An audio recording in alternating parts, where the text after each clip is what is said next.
Good morning. It's time for another Gospel Project Bible study, and this week we will be in Unit 24, Session 2 for the August 16th lesson. And the title is Jesus Feeds the Multitude. So we're in the second week of Jesus as he performs miracles. So if you have your daily discipleship guide, I invite you to go ahead and turn there to Unit 24, Session 2. If you need a copy, please go to fbcprattville.org/resources, and you can download a copy of the guide for this week. We'll be in John's Gospel as we're looking to John's account of Jesus feeding the 5,000. And we're going to not only look at what happened here, but also relate to how what Jesus does points to himself as being the fulfillment of being the Messiah and of being our means of salvation. So without further ado, let's go ahead and look at verses 4 through 10. John chapter 6, verses 4 through 10. Now the Passover, the feast of the Jews, was at hand. Lifting up his eyes then, and seeing that a large crowd was coming toward him, Jesus said to Philip, "Where are we to buy bread so that these people may eat?" He said this to test him, for he himself knew what he would do. Philip answered him, 200 denarii worth of bread would not be enough for each of them to get a little. One of his disciples, Andrew, Simon Peter's brother, said to him, "There is a boy here who has 5 barley loaves and 2 fish. But what are they for so many?" Jesus said, "Have the people sit down." Now there was much grass in the place, so the men who sat down, about 5,000 in number. So we're first going to look at what sets this up, and it's interesting. First, the reason that these people are following Jesus is because they have heard about his miracles. By this time, his fame has really captured the imagination of many people. And so they've gathered when Jesus is there, and they're curious. They want to not just hear him, but they're hoping to see him heal someone. And this is a reminder as we look that Jesus was not, his concern was certainly for the individual souls of these people, but was also concerned for their physical well-being. And not only when they were sick, we have multiple accounts of where Jesus healed people who maybe they were lame, they were blind, they had leprosy. But to be hungry is something every one of us experiences. We could eat quite well for one day, and then the next morning we wake up, well, our stomachs are growling. We're ready to eat again. And apparently at this time of day, these folks had gathered for a while, and it was getting kind of late, and Jesus just realized, hey, these people need something to eat. Now, the problem is you're talking about a vast multitude of people. When it says that there are 5,000 men, they weren't counting the women and children that were there, so I think it's fair to assume that there could have been easily 15,000 to 20,000 people in attendance.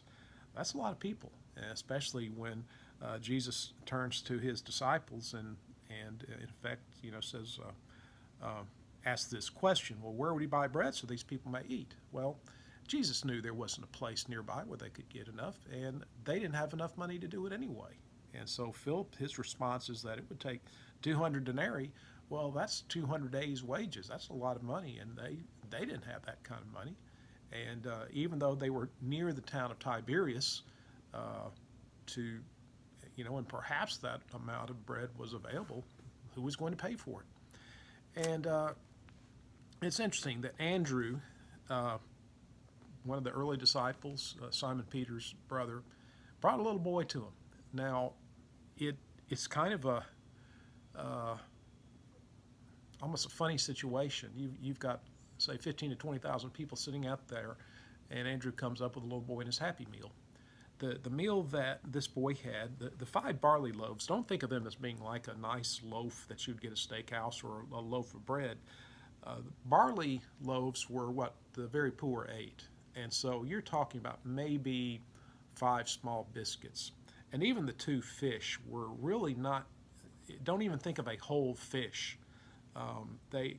In this day, they would make a relish out of fish. So in effect, it was more like a spread. If you want to think of fish jam, which may not sound too pleasant, but that was one of their staples. It was very inexpensive, and it was If you want to think of it this way in modern terms, the boy had maybe half a can of tuna fish and 5 crackers. That's kind of what we're dealing with here.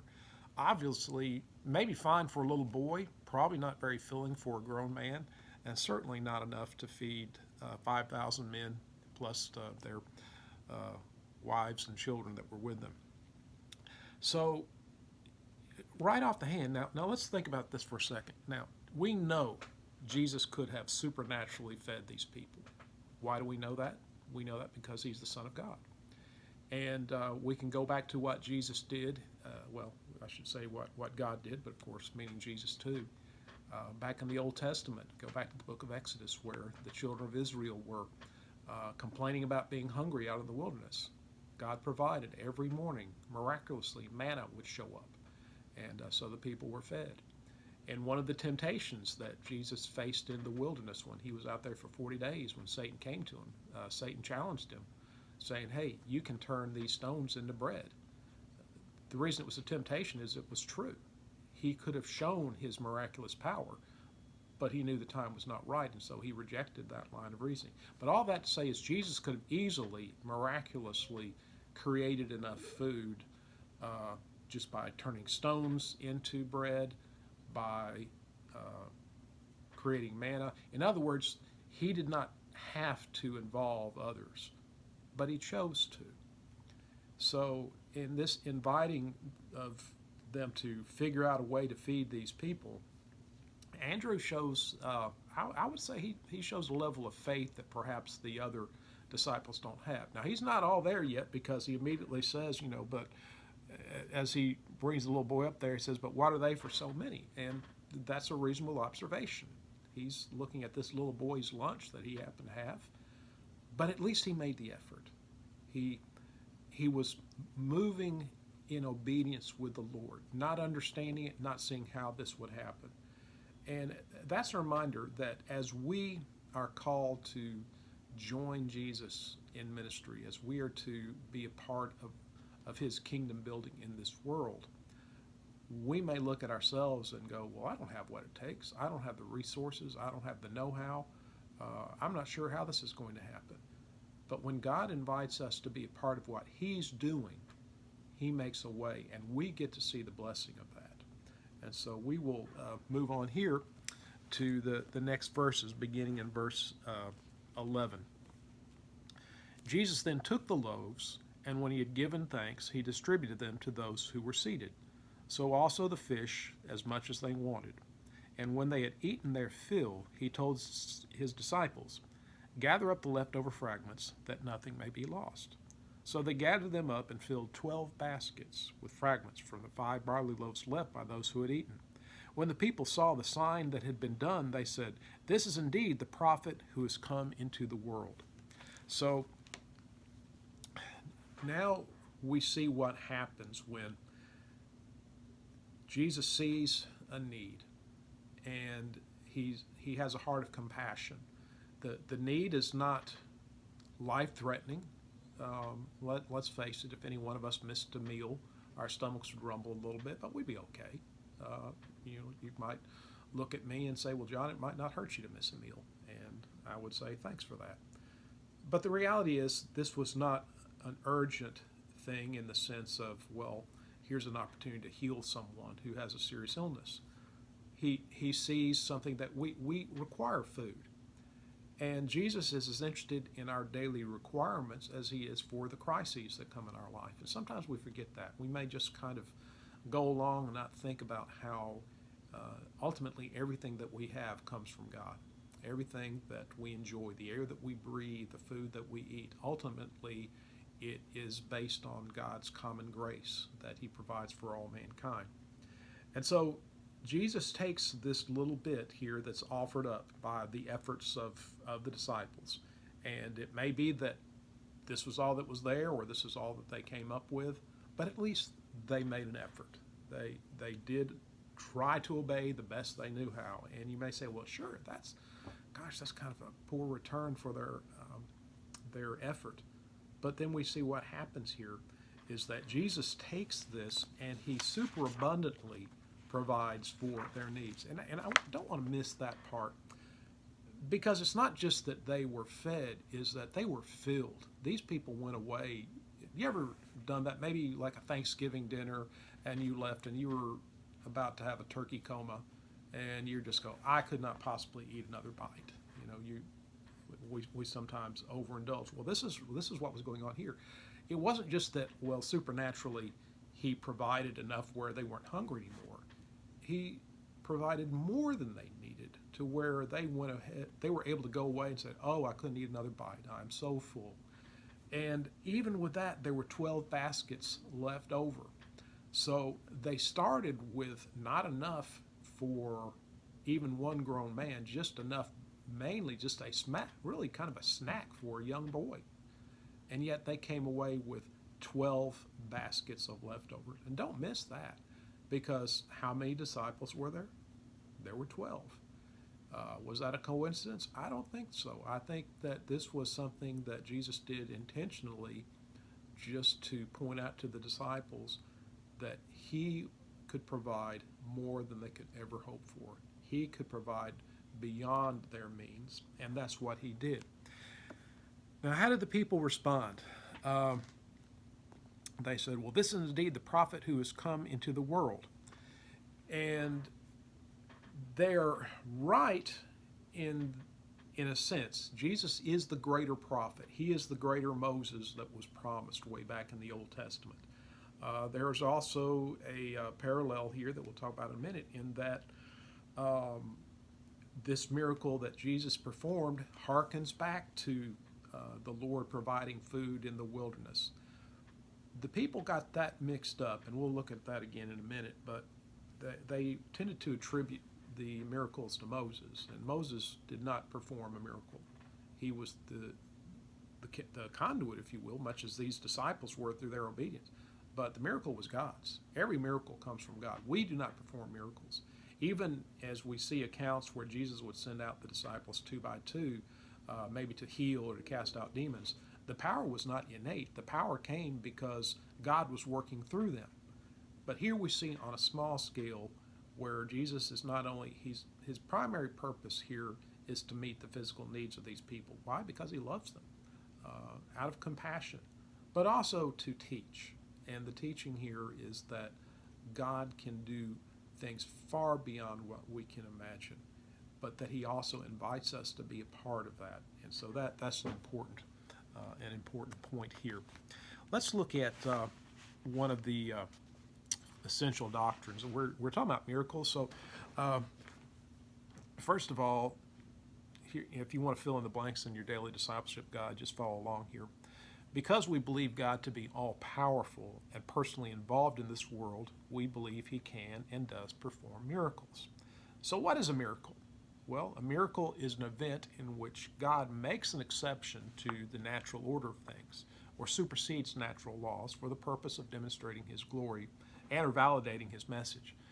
He can do that. Why? Because he created the natural order. The natural order, the boundaries of how things work, whether we can look at today things like physics, our natural sciences, all that, all those were set in place by God. He made them. The reason that we have gravity is because of God. The reason that we have sunlight is because of God. The reason that we can breathe in oxygen and breathe out carbon dioxide is because of God. God planned it. He created order to his creation. And because he's the one that creates it, he owns it, he has both the right and the power to step outside of that and to do things beyond. And so that's why Jesus was able to heal people. That's why he was able to perform these miracles, why he could raise the dead, because Jesus is God. And he has that power to do that. But also in his giving here, it shows that he's, because of his nature, because of his love and his compassion, he is able to do abundantly more. John 10:10 says, I've come to give life, and that abundantly. He doesn't want us just to get by. He wants us to prosper in our relationship with him in this life. Now, please don't hear prosper and think prosperity gospel. He's not saying that if we follow Christ that we are going to have perfect health, that we're going to have wealth, and that we're going to have beautiful teeth and a head full of hair, or whatever that may be. Those are all temporal things. Now, some people may have them, some not. That is not necessarily a sign of either God's blessing or condemnation. His blessing really goes a lot deeper.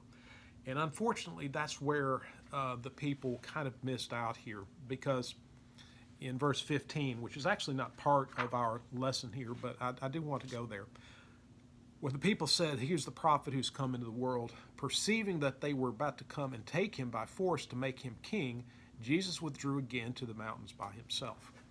So what happened here? What was the people's response? Well, they were certainly amazed by this miracle that Jesus performed, and they were correct in calling him the prophet who's to come into the world.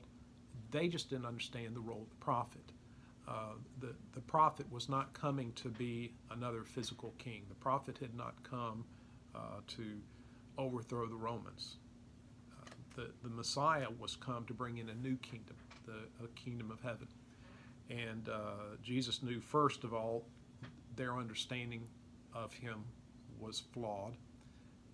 And Jesus had his own timetable. He knew from the Father when he was to go to the cross. He knew all of these things, and so he was not going to be deterred from his appointed path towards what God had sent him here to do. And sadly, while we still have another section here to look at, but when you get all the way to John chapter, the end of the chapter, and this is not part of it, but it says, after this, many of his disciples turned back and no longer walked with him. They were looking for a show. They were looking for manna every morning. They were looking for miracles every day. And that's not why Jesus came. He did not come to be a showman. He did not come to be an earthly king. He did not come to overthrow the Romans. He came not just to make bread, but as we'll look here, he came to be the bread of life. You may recall back in John chapter 4 where Jesus encountered the Samaritan woman at the well. And she came out there with a need also. She needed physical water. And she came out in the middle of the day by herself in the hopes she didn't have to encounter people, because her greater problem was the sin problem, her lost condition. And Jesus met her deeper need at the well when he talked to her about living water, that Jesus was the living water, and it changed her life. It's interesting, she left her water jug at the well, because now did she still need water? Sure she did. But now she realized her greater need had been met through Christ. And so in a similar way, Jesus is using the metaphor of bread. So let's move on here to verses 26 through 27. Jesus answers them, "Truly, truly, I say to you, you are seeking me not because you saw signs, but because you ate your fill of loaves. Do not work for the food that perishes, but for the food that endures to eternal life, which the Son of Man will give to you. For on him God the Father has set his seal." And then moving down to verses 32 through 35, Jesus then said to them, "Truly, truly, I say to you, it was not Moses who gave you the bread from heaven, but my Father gives you the true bread from heaven. For the bread of God is he who comes down from heaven and gives life to the world." They said to him, "Sir, give us this bread." Jesus said to them, "I am the bread of life. Whoever comes to me shall not hunger, and whoever believes in me shall never thirst."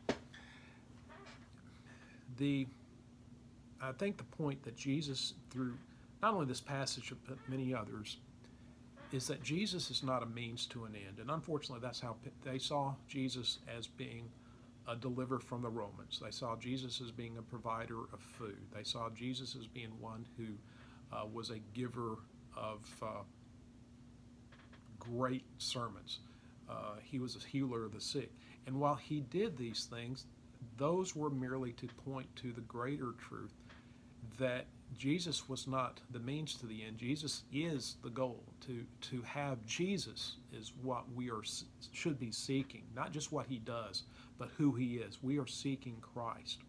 And so when he refers to himself, first here to say, "I am," again, that reference, that godly reference, "I am Yahweh, I am the bread of life."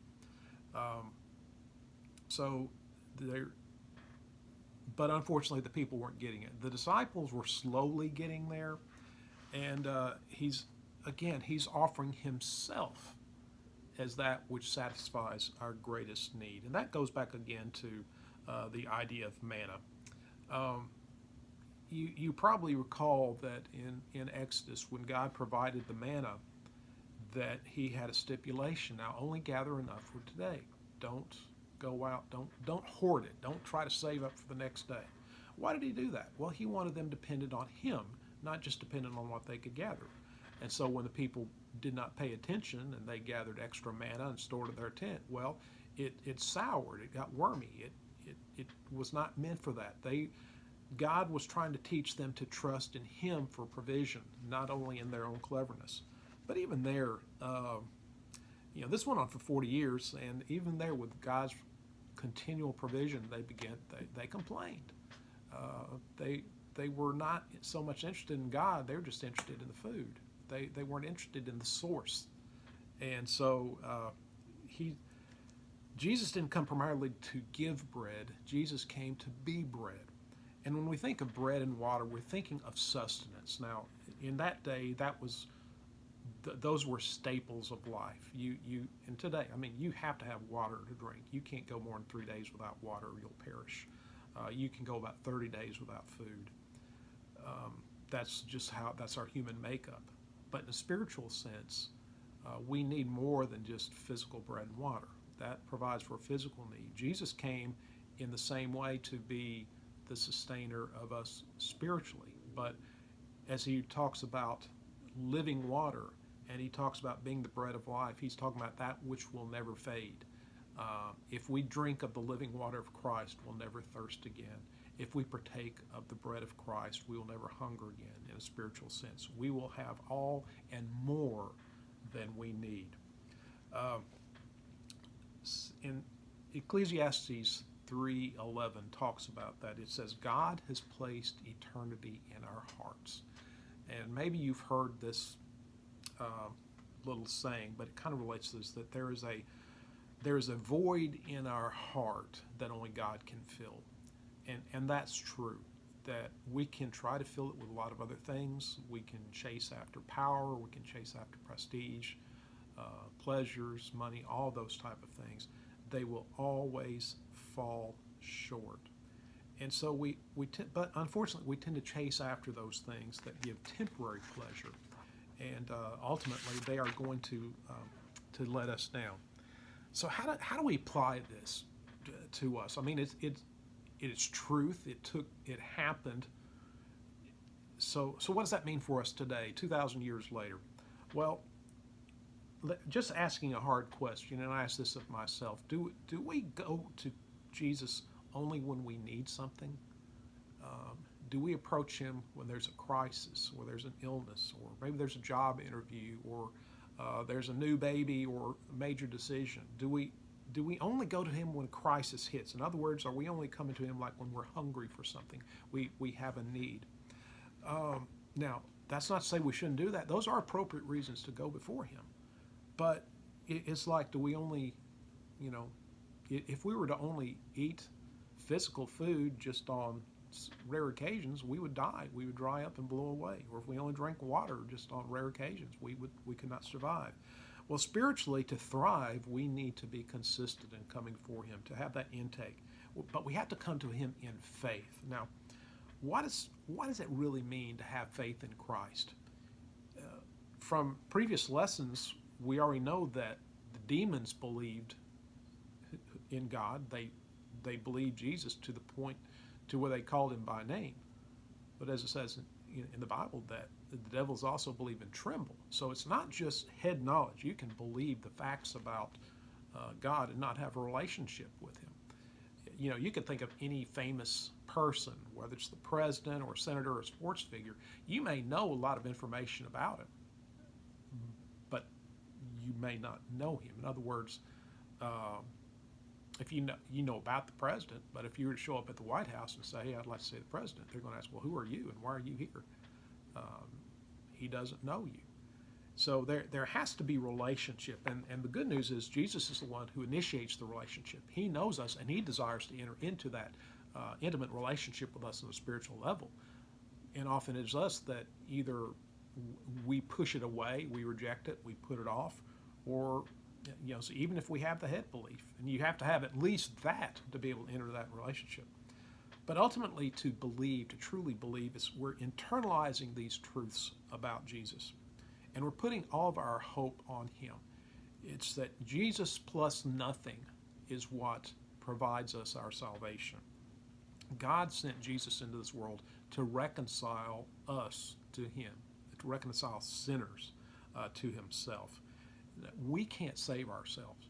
I saw a really disturbing statistic just this week that the majority, almost 2/3 of those who count themselves or identify as Christians say that works is a part of what it means to be saved. In other words, you can earn your way into heaven. That at some point, either what you do or that you're good enough. And folks, that is totally contrary to the truth of the gospel. We cannot be good enough. We need the atoning work of Christ, him and him alone. So believing also means not just that you are recognizing and you are embracing what Christ did for us, but also means that we obey, that there should be some fruit in our life. And so even when he says difficult things, we don't get to pick and choose those things that he said that maybe we like or dislike and say, well, I'll follow this, but I'm not going to follow that. He has absolute right over our life. And so, again, as we see here that through the rest of it, and I'd encourage you to read all of John chapter 6 to get the full context here. But at the end, the crowd, they disperse, they reject him because believing in him is not really easy. And while they liked what he did for them, they didn't want him. And that's where, that's it. We have to want Jesus more than anything. He needs to be the priority in our life, even more so than our families, more so than our jobs, more so than ourselves. We need Jesus, and he has the absolute right to be first in our life. But again, he is the bread of life. And if we will put our faith in him, he will satisfy us in a way that nothing else can. Thanks for listening today. Hope you have a great week and hope to see you next time.